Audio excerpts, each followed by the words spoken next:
I did some quick arithmeticking, and I figured out that another 4 years of Obama, unemployment will be down to 7%, and another 5 million people will drop out of the workforce. And now, from sunny South Florida, it's Open Line Friday. How convoluted is this? 368,000 people drop out of the workforce, and the unemployment rate goes down 8.3 to 8.1%. What you need to know is, if the labor force were the same size today as it was when Obama was immaculated, the unemployment rate today would be 11.4%. The U3, the U6 would be close to 20% unemployment. But so many people have stopped looking for work that they're not even counted as being unemployed. These are people that have burned through their 99 weeks of unemployment benefits. Hi. Ladies and gentlemen, Rush Limbaugh here to wrap up a busy week of broadcast excellence. Happy to have you here as always. Telephone number if you want to be on the program, 800-282-2882. The email address, lrushbaugh@eibnet.com. Think about it. In August, 4 people gave up looking for work for every person who actually got a job. And I even heard, you're going to hear this coming up. Folks, I have to tell you something. I have a summary of media headlines. They are not trying to paper this over. They are not trying to sugarcoat this. The only outfit that is the whitehouse.gov website. They're not even trying. The media, state-controlled media, is not even trying to spin this. It is an unmitigated disaster, no matter who's looking at it. And this guy on CNN, his name is Ali Velshi. He told poor old Soledad O'Brien, desperately hoping for some good news. Soledad, it's not just that there aren't any jobs, it's that the jobs that are being created are worthless jobs. They're not careers that are starting out there. These are the old hamburger flipper jobs. These are service jobs. These are jobs that Democrats have always made fun of. And now that's the only jobs that they're creating.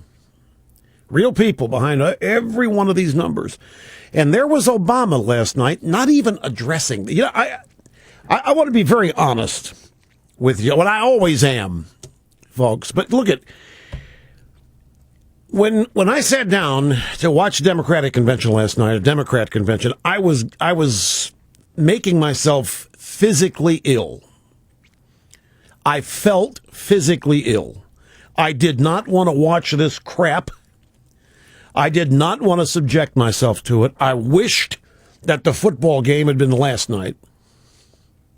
I almost went back. I didn't watch the whole game Wednesday night. I almost went back to TiVo and watch the full game front to start rather than the Democrat convention. I knew what the Democrats were going to say. What made me feel sick? I was feeling sick to my stomach, and I was depressed. Not over what I knew I was going to hear, but over the fact that so many people were going to believe it. And so many people were going to fall for it. What, you don't think people did, Dawn? Oh, don't kid yourself. That's the Democrat Party that I know and love. It was on display last night, folks, and I'm telling you, they put their best foot forward. That's who they are. And these 88 million people not in the workforce, they're eating. They're using their cell phones. They're watching their widescreen, big screen plasmas. They got their unemployment compensation checks. They're doing okay. And how many of them might want to vote to keep that gravy train going? We have to remember here that we don't see this convention the way the Democrats see it. And I'm trying to be as upfront with you as I can about this. When the convention started, I actually thought about not watching it. And Catherine said, you can't. You've got to. And I said, no, I don't have to. Yes, you do. You have to watch it. I said, geez, you're right. I got sicker. Kerry came out, and he starts in with that. Did that guy have an eyebrow job? He looked like he had a brow job in addition to the Botox. Anyway, he comes out, and the first thing that struck me, this party all of a sudden loves the military. This party is just over the top excited, loving the military. Is this Nixon to China moment that we're looking at here? And I had to remember it was John Kerry who called our troops terrorists during the Iraq War and compared them to Genghis Khan. I see they've done a 180 at their convention. And then Biden came out, and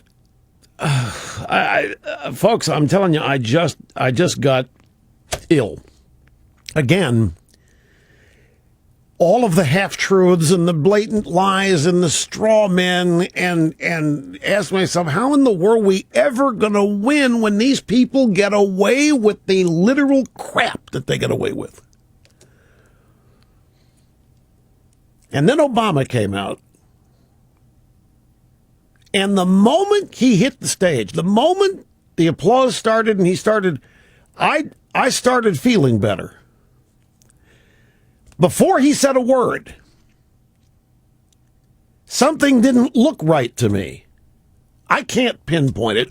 All I can tell you is I have done. I don't do them much anymore.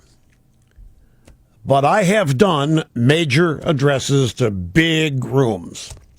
I don't have a teleprompter to fall back on if I don't have it that night.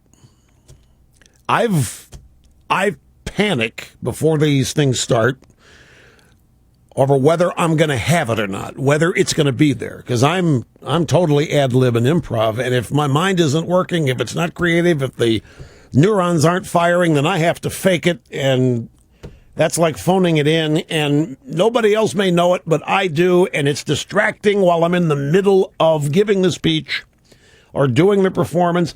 And my friends, I want to tell you, I thought last night that Barack Obama phoned it in.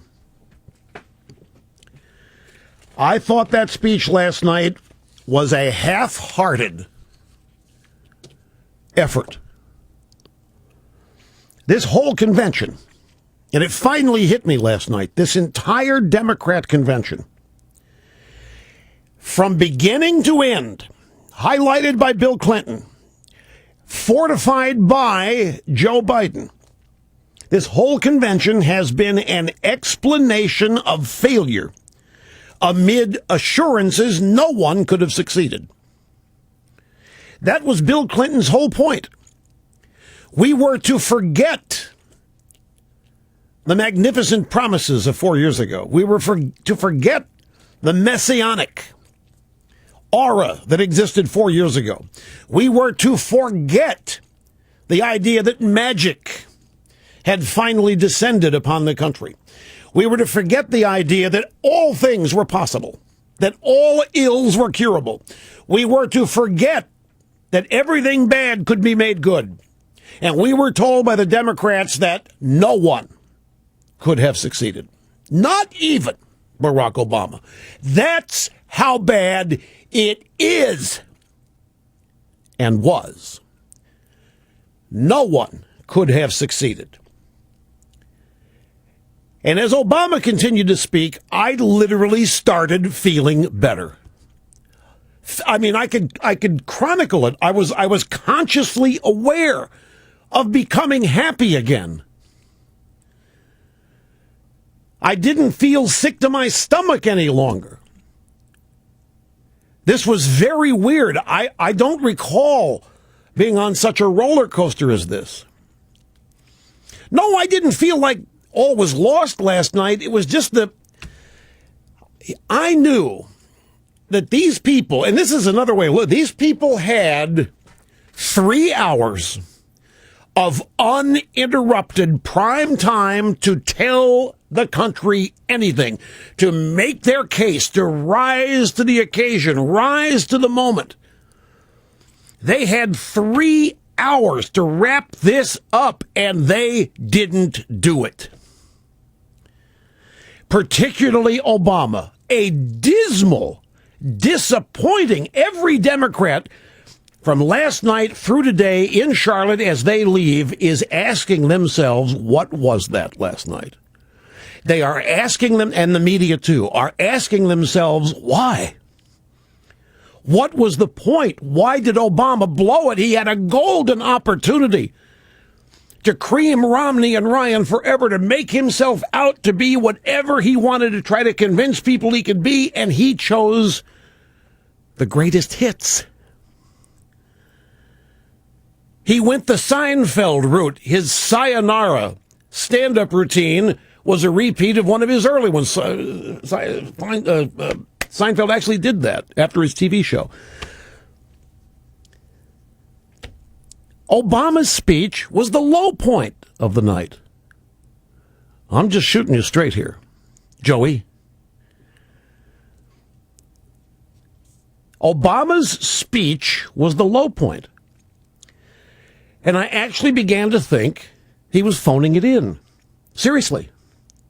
I've been there, folks. I have been distracted in the middle of a speech. I've not wanted to be there. I have not had it. I have been in the middle of it, and my mind isn't working. I'm not firing on all cylinders. And I know that it ain't my best while I'm in the middle of doing it. And I know how that feels. Except I don't have a prompter to rely on, because I don't use them. I don't use notes or anything. He had the prompter to rely on. He had the words. You didn't have to worry about remembering the words, but I'm really wondering if he wants to win this now. I know in my heart he does. I know he does, but folks, this is such an opportunity. It was blown. I can't begin to tell you.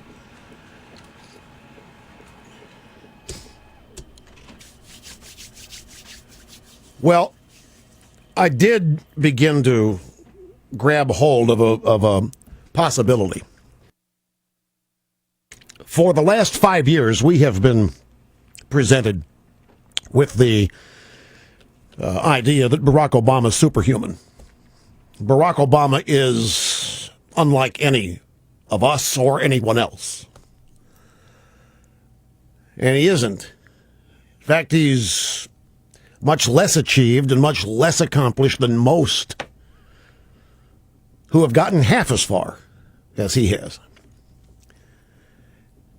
And I think maybe what we saw was the best that they can do, given this whole convention was seemed to be predicated on the fact that Republicans are in office. They were running as challengers. Even Obama last night, I said, "You've forgotten you're in office, pal? You're describing all these problems. They're yours." He had as much time as he wanted to seize the moment to make his case, to explain why, and we got a fizzling Roman candle. Two big decisions he had to make, two big things. They had an opportunity to tell us how wonderful the stimulus was and how we needed another one. They had an opportunity to tell us how great Obamacare was and how it was going to be even better than anybody knew. They get away with whatever lie they want to tell, as far as the media is concerned. Don't doubt me.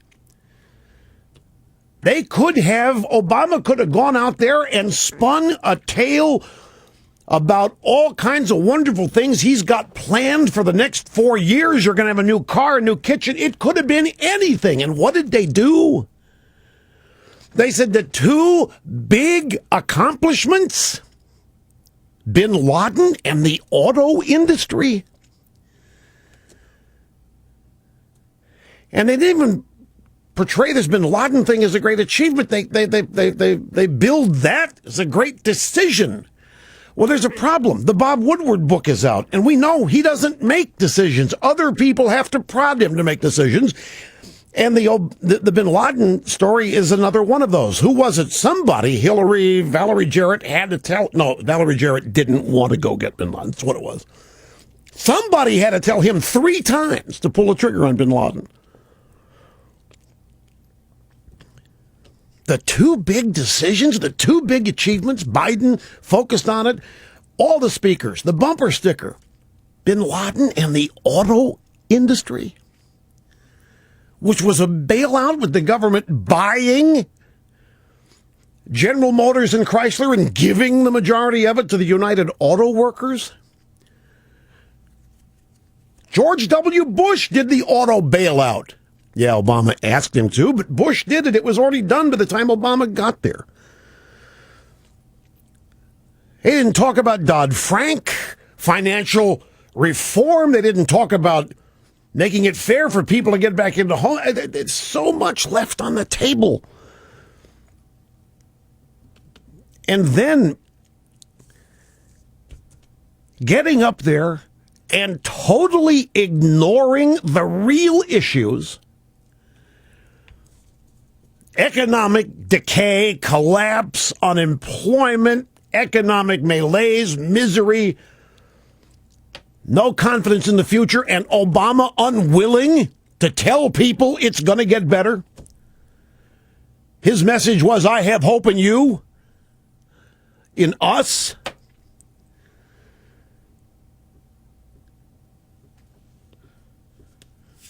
He mocks and makes fun of tax cuts. Couldn't highlight Obamacare? Why a rehash of all this old stuff? It sounds like you're the challenger and not the incumbent. Why do this? Because when this was over, I can't tell you, I felt 180 degrees better. Because this was a dismal performance. I know a lot of people have said this. I'm not unique in this take. Look, I got to take a break. I just saw the clock. Be right back, folks. Don't go away.